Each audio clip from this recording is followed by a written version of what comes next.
énergie de la vie. Le bioénergéticien est là pour accompagner l'énergie de la vie, le souffle de vie.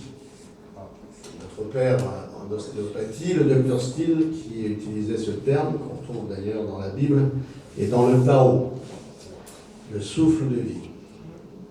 Le Qi, le Chi, le Tao. Que serait le Yin et le Yang sans le Tao? Donc, scientifiquement, on ne sait pas ce que c'est. C'est-à-dire qu'on est incapable de définir scientifiquement ce qu'est l'énergie cosmique, l'énergie universelle, mais on sait que ça fait du bien et que ça permet à la cellule de vivre. Aujourd'hui, les scientifiques arrivent à reconstituer certaines cellules, mais ils n'arrivent pas à les faire fonctionner parce qu'ils ne trouvent pas le moteur. Et le moteur, c'est le souffle de vie. D'accord? Alors, on m'a proposé de venir ici pour parler du lâcher-prise. Surrender. Alors, surrender, ça tombe bien parce que surrender, c'est le terme que nous avons choisi avec le docteur Meyer pour identifier notre méthode qui est une méthode de soins bioénergétique basée sur l'ostéopathie, l'autonomie, la méditation, le souffle de vie. Et des techniques, je dirais plutôt des situations qui nous permettent de faire circuler le souffle de vie. L'ostéopathie moderne, dite bioénergétique, c'est-à-dire sans aucune manipulation.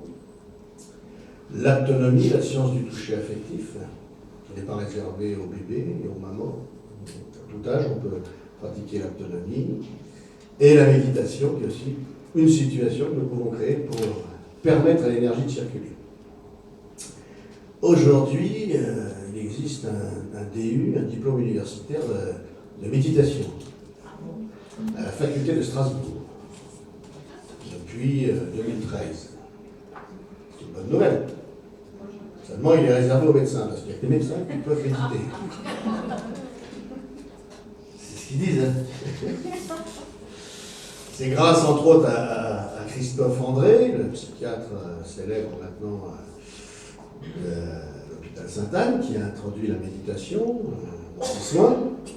La technique de méditation basée sur les techniques traditionnelles ancestrales de la méditation zazen, par exemple.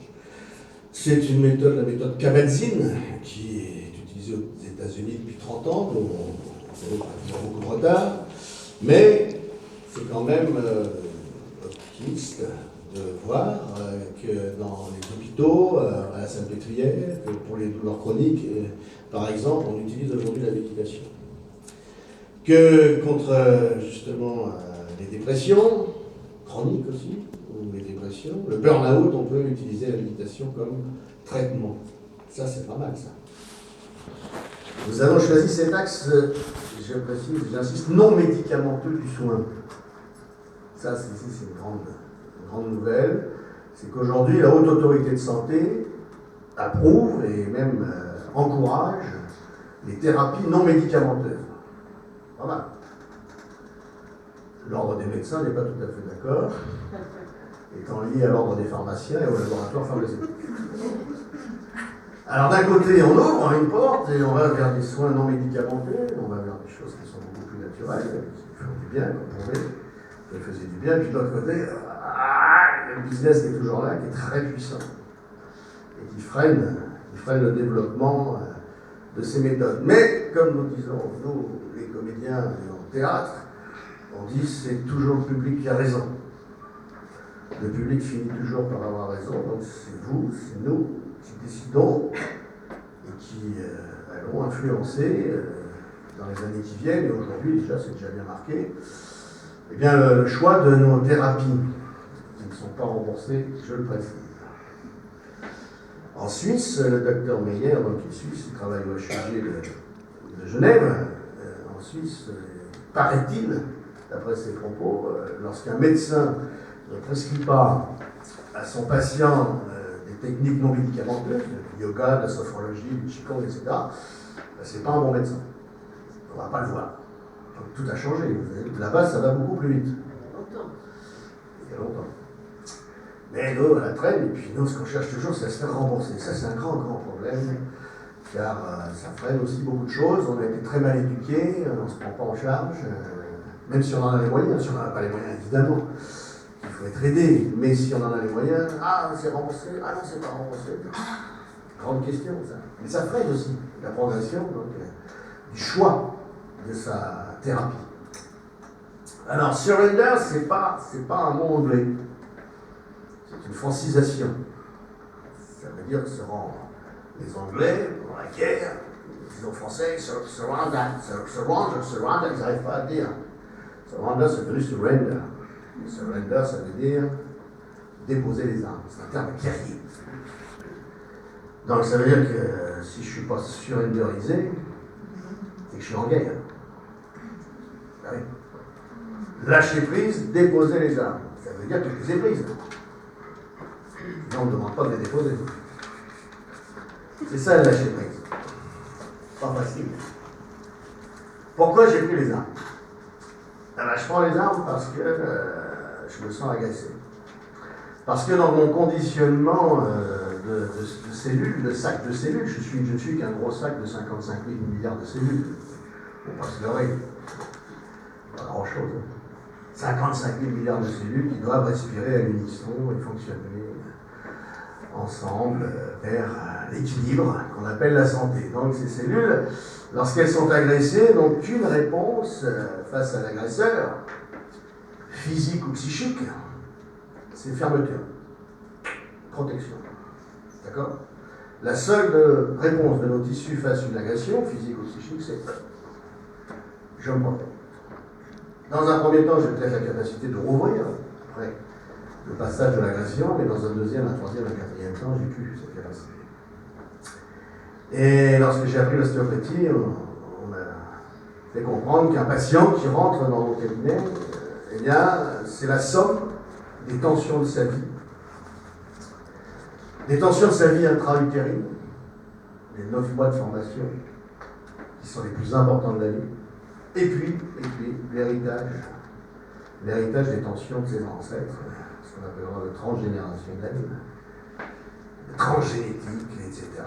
C'est-à-dire ce que j'ai hérité de mes parents, mes grands-parents, tous ceux qui n'ont pas fait le boulot avant moi.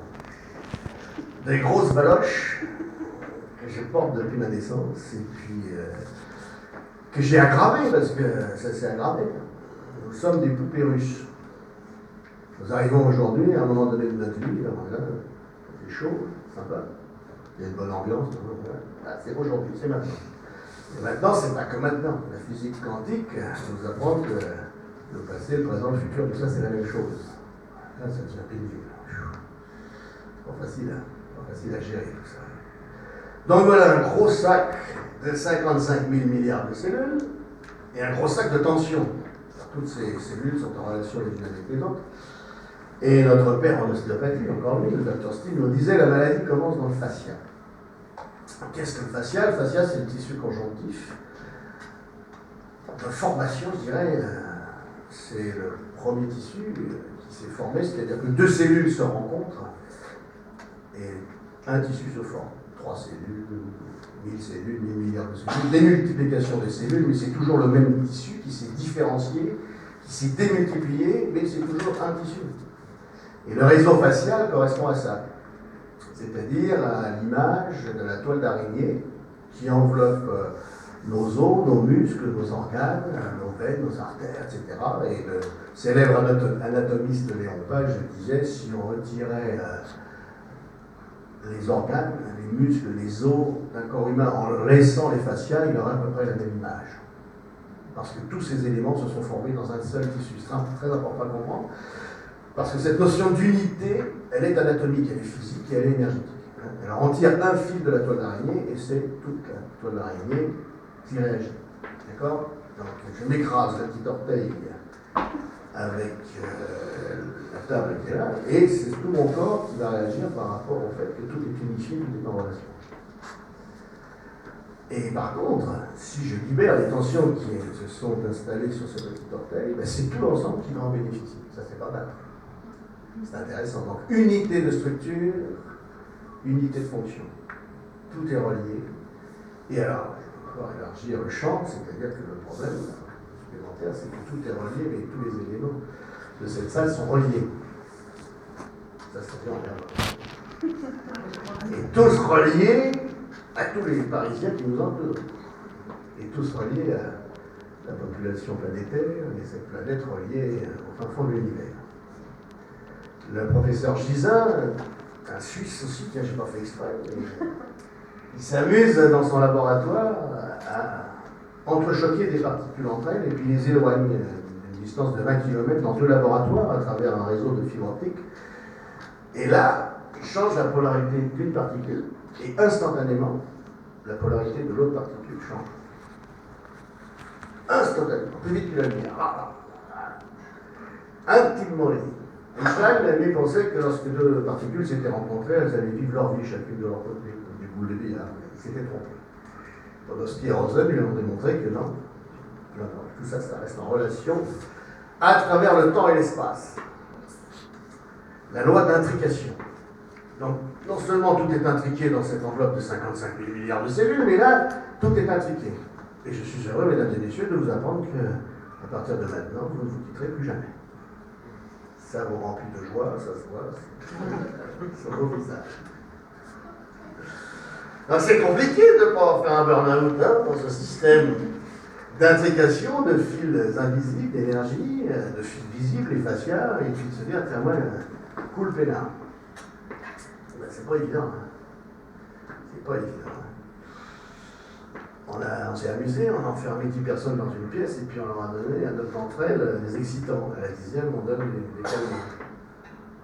Ben, à la 10e, elle a le même comportement que le 9 autres. Et inversement, on donne des calmants, des excitants.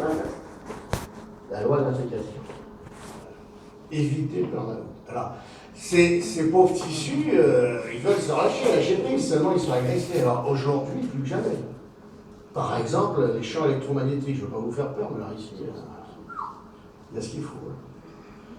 Le champ électromagnétique, développé par ce petit appareil, développé par l'électricité qui circule dans le plafond, développé par tout ça. Eh bien, agresse nos tissus et nos tissus. Seule réponse hyper simple, seule réponse de nos tissus face à un stress, c'est fermeture.